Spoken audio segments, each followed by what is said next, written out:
تقلید کہاں سے شروع ہوتی ہے؟ تقلید یہ کہتے ہیں کہ جی جو ایسے مسائل ہیں جو قرآن و سنت نے واضح بیان نہیں کیے، مثلاً جو یہ کہہ رہے ہیں نا واضح بیان نہیں کیا، ہمارے نزدیک وہ واضح بیان ہے۔ ہاں جی، مثلاً مثال کے طور پر اب امام ابو حنیفہ رحمۃ اللہ علیہ نے ایک ڈاکٹرن کھڑی کر لی کہ جسم سے نکلنے والی جو ناپاک چیز ہے وہ وضو توڑ دے گی، ٹھیک، اور وائس ورسا جو چیز وضو توڑتی ہے وہ ناپاک ہے۔ اس کی بنیاد کے اوپر انہوں نے خون کو ناپاک ڈکلیئر کر دیا اور خون کے نکلنے پر وضو لازم بتایا، جبکہ امام شافعی کا موقف ہے کہ خون پاک ہے، اس کا صرف پینا حرام ہے۔ قرآن میں جو 4 جگہ پہ حرام ہے، ناپاک نہیں ہے، ناپاک نہیں ہے۔ ہاں ظاہر ہے صحابہ کی زندگی جنگوں سے عبارت تھی، مجھے بتائیے اس زمانے میں کون سی ایسی ادویات تھیں؟ لوگ ہر وقت اسی چیز میں پڑے رہتے کہ وہ اپنے کپڑے ہی بدلتے رہتے ہیں۔ پھر تو جنگ میں نماز بھی تو وہ خون کے ساتھ جی پڑھتے تھے۔ اچھا، امام حسین یہ کہتے ہیں جی ہمارے امام صاحب نے بتایا، ہم کہتے ہیں ابو داؤد میں حدیث ہے کہ ایک صحابی پیرے کے اوپر تھے، انہیں تیر لگتے رہے اور وہ نماز پڑھتے رہے، جی نماز پڑھتے رہے، انہوں نے کہا آیت شروع کر لی تھی، میں چھوڑ رہا تھا، اس کو چھوڑ۔ ہاں دیکھیں اسی طریقے سے۔ اچھا، یہ میں نے امام حنیفہ کی غلطی ہائی لائٹ کی نا، لا حول ولا قوت الا باللہ۔ چاند پہ تھوکنے والے کا حشر یہ ہوتا ہے کہ اس کا تھوک اس کے منہ پر آتا ہے۔ امام صاحب کی غلطی میں نے ہائی لائٹ کی ہے۔ بھائی اس پر اجماع ہے کہ خون جسم سے جو نکلنے والا ہے وہ ناپاک ہے، وہ حرام ہے۔ اس پر اجماع ہے کہ وہ نجس ہے۔ یہ شخص جھوٹ بول رہا ہے اور کہہ رہا ہے کہ یہ تقلید کرتے ہیں۔ بھائی قرآن میں واضح ہے، احادیث میں واضح ہے کہ خون جو جسم سے نکلنے والا ہے وہ ناپاک ہے، اور خون نکلنے سے وضو ٹوٹتا ہے۔ یہ بھی احادیث اور آثار صحابہ سے موجود ہے۔ یہ کہ جناب یہ تقلید کرتے ہیں۔ بھائی تقلید وہاں ہوتی ہے جہاں قرآن و احادیث کے واضح مسائل نہ ہوں۔ تو یہ تو قرآن میں موجود ہے، سورہ انعام میں آیت نمبر 45 میں کہ حرام ہے بہتا ہوا خون پینا۔ اللہ تبارک و تعالیٰ نے منع فرما دیا کہ یہ حرام ہے، اس کو نہیں پینا آپ نے، اور یہ نجس ہے مفسرین کہتے ہیں، اور بہترین تفسیر خود کہتا ہے کہ امام طبری کی ہے۔ امام طبری کیا کہتے ہیں نجس اور گندگی ہے۔ اور بخاری مسلم میں کیا ہے، آپ صلی اللہ تعالیٰ علیہ وآلہ وسلم سے حیض کے خون کے بارے میں پوچھا گیا تو آپ علیہ السلام فرمائے اس سے کھرچے اور پانی سے ملے، پھر اس پر پانی بہائے اور اسی میں پھر نماز ادا کر لے، اسی کپڑے میں نماز ادا کر لے۔ بخاری میں حدیث نمبر 227۔ اور امام بخاری نے اس کا باب باندھا ہے کہ خون کے دھونے کے بارے میں، اور امام نووی رحمۃ اللہ علیہ نے باب کیا باندھا ہے کہ خون کے نجس ہونے اور اسے دھونے کے طریقے کے بارے میں۔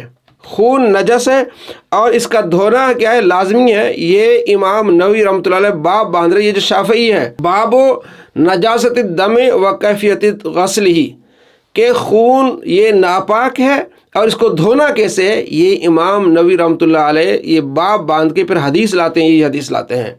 تو کہتا ہے امام شافعی کے نزدیک پاک ہے۔ بھائی بہت بڑے امام ہیں جو امام نووی ہے، امام شافعی کی وہ تقلید کرتے ہیں، یہ مقلد ہیں، یہ شافعی ہیں۔ وہ کہتے ہیں کہ خون ناپاک ہے اور اس کو دھونا پڑے گا، اور یہ صاحب کہتے ہیں جناب علی خون پاک ہے۔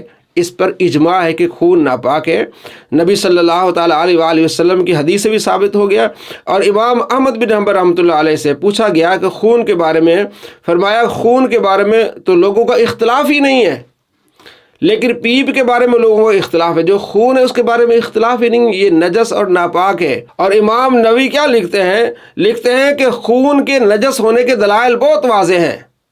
اس حوالے سے مسلمانوں میں کسی میں کوئی اختلاف نہیں پایا جاتا۔ امام نووی لکھتے ہیں جو شافعی ہیں کہ اس میں کسی کا بھی اختلاف نہیں، اور اس نے امام شافعی پر جھوٹ باندھ دیا۔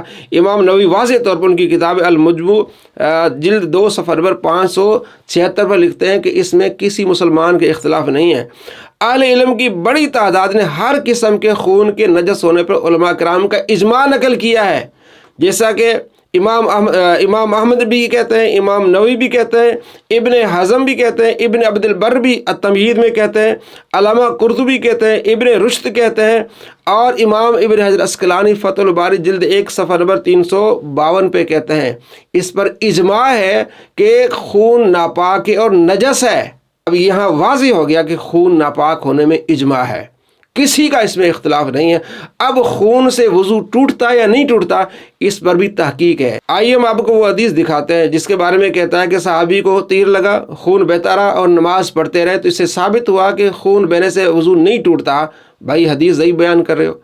ابو داؤد شریف میں حدیث ہے 198 نمبر، اس کا ایک راوی صدقہ بن یسار، یہ مدلس ہے اور ان سے روایت کرتا ہے، مدلس ان سے روایت کرے تو اس کی مانی نہیں جاتی حدیث، یہ اس کا کہتا ہے یہ پکا اصول ہے۔ یہ پکا اصول کدھر گیا؟ نمبر 2، اس میں عقیل بن جابر جو راوی ہے یہ جناب علی مجہول ہے۔ مجہول راوی سند میں آ جائے تو وہ سند ضعیف ہوتی ہے۔ آپ دیکھ لیں امام ذہبی رحمۃ اللہ علیہ میزان الاعتدال میں کیا لکھتے ہیں، کہتے ہیں کہ عقیل بن جابر فیہ جہالت، یہ مجہول راوی ہے اور صرف یہ صدقہ بن یسار ہی سے روایت لیتا اور کسی سے نہیں لیتا۔ اور یہ دیکھیں اصل الکبریٰ للبیہقی میں محقق نے تحقیق کی ہے، 663 نمبر حدیث ہے، اس میں صدقہ بن یسار اور عقیل بن جابر یہ راوی ہیں، کہتے ہیں یہ حدیث ضعیف ہے۔ اور اگلے صفحے پر حدیث نمبر 18448، اس میں کیا لکھتے ہیں کہ یہ حدیث ضعیف ہے، کیوں؟ عقیل بن جابر مجہول ہے اور صدقہ بن یسار مدلس ہے اور اس کی صراحت نہیں ہے۔ یہ 2 اس میں کمزوریاں ہیں، ایک مدلس راوی ہے صدقہ بن یسار اور دوسرا عقیل بن جابر مجہول راوی ہے۔ جب سند میں مجہول راوی آ جائے تو وہ حدیث ضعیف ہوتی ہے۔ البانی نے اس کو حسن کہہ دیا، جناب اس نے مان لیا۔ زبیر زئی کی تقلید کرتے ہوئے، تقلید تم کر رہے ہو، ہم نہیں تقلید کر رہے، ہم تو حدیثیں آپ کو دکھا رہے ہیں کہ یہ حدیث ضعیف بیان کرے۔ اور صحیح حدیث کیا ہے؟ صحیح حدیث موطا امام مالک میں ہے کہ عبداللہ بن عمر رضی اللہ تعالیٰ عنہ کو نقصیر پھوٹی آپ کی تو آپ نے جا کے وضو کیا۔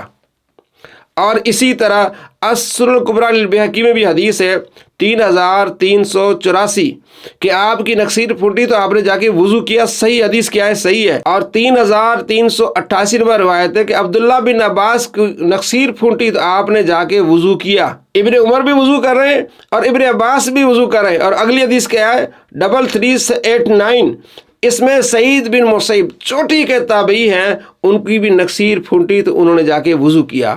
نقصیر پھوٹنا، جائے جسم سے خون نکلنا، ان تمام چیزوں سے وضو ٹوٹ جاتا ہے۔ اور 3391 نمبر روایت ہے، بہت بڑے تابعی عطا کہتے ہیں جب کسی کی نقصیر پھوٹے تو جا کے وضو کرے۔ یہ واضح دلائل ہے کہ جس سے پتہ چلتا ہے کہ نقصیر پھوٹنے سے یا جسم میں کہیں سے خون نکلنے سے وضو ٹوٹ جاتا ہے۔ اور السنن الکبریٰ للبیہقی حدیث نمبر ہے 4099 کہ رأیت ابن عمر، زید بن اسلم کہتے ہیں کہ میں نے ابن عمر کو دیکھا کہ وہ نماز پڑھ رہے تھے، ان کے چادر جو تھی اس میں خون تھا۔ فَأَتَاهُ نَافِعٌ، نافع آئے اور انہوں نے وہ چادر ہٹا دی آپ سے۔ اگر یہ ناپاک نہیں ہے خون تو چادر کیوں ہٹائی؟ وَأَلْقَى عَلَيْهِ رِدَاءَهُ، پہ دوسری چادر ان پہ ڈال دی، خون والی چادر ہٹا دی۔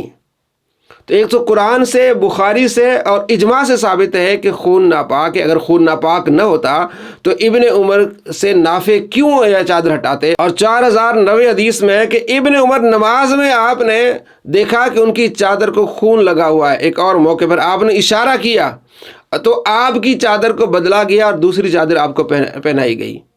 ابن عمر واضح طور پر اشارہ کر کے بتا رہے ہیں کہ میری جو ہے وہ چادر کو خون لگا ہوا ہے تو اس کو آپ ہٹا دیں۔ تو اس چادر کو ہٹایا گیا، پھر آپ نے دوسری چادر میں نماز پڑھی۔ تو ابن عمر کا موقف کیا ہوا کہ خون ناپاک ہے، اور امت کا اجماع کیا ہے کہ خون ناپاک ہے، اس سے وضو ٹوٹتا ہے۔ ابن عمر نے بھی اپنا عمل کر کے دکھایا اور ابن عباس رضی اللہ تعالیٰ عنہ نے بھی دکھایا کہ خون اگر جسم پر لگ جائے، کپڑے پر لگ جائے یا نقصیر پھوٹے تو آپ نے دوبارہ وضو کرنا ہے۔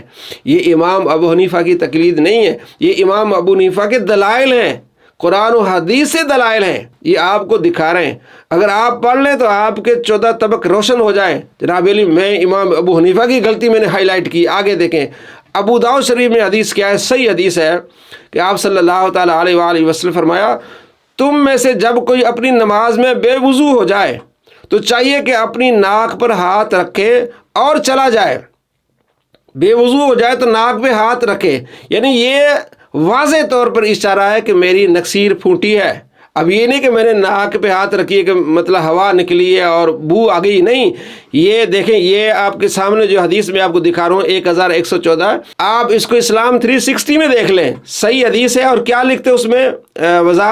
وضاحت ناک پکڑنے کا حکم اس لیے دیا گیا ہے کہ اس سے لوگ سمجھیں کہ اس کی نقصیر پھوٹ گئی ہے، کیونکہ شرم کی بات کو چھپانا چاہیے، تو بہتر یہ کہ ناک پہ ہاتھ رکھے جائے تاکہ لوگوں کو معلوم ہو جائے کہ میری نقصیر پھوٹی ہے۔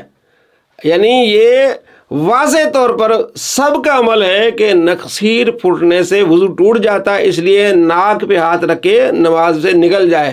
اگرچہ اس کی ہوا خارج ہوئی ہے، تو یہ سب کے لیے اشارہ اور یہ معمول تھا سب کا کہ جناب علی ناک سے خون نکلے گا تو وضو ٹوٹ جائے گا اور آپ نے نماز توڑ دینی ہے۔ اس بندی کو یہ بھی پتہ نہیں، اور امام ابو حنیفہ رحمۃ اللہ علیہ پہ اعتراض کر رہا ہے۔ تو ہم نے دلائل سے واضح کیا کہ خون نجس سے ناپاک، اس پر مسلمانوں کا اجماع ہے قرآن و حدیث کی روشنی میں، اور خون سے وضو ٹوٹتا ہے، جس کے بہت سارے دلائل میں نے آپ کو اصل الکبریٰ بیہقی سے دیے، اور موطا امام مالک سے دیے، اور سنن ابی داؤد سے دیے۔ یہ بندہ جھوٹ بول رہا ہے اور جعلی اسکالر بن کے لوگوں کو گمراہ کر رہا ہے۔ حقیقت یہ ہے، صرف اس کے دل میں بغض ہے اہل سنت کا اور احناف کا، اس لیے اس طرح بہکی بہکی باتیں کر رہا ہے۔ دلائل کی دنیا میں یہ کچھ بھی نہیں ہے۔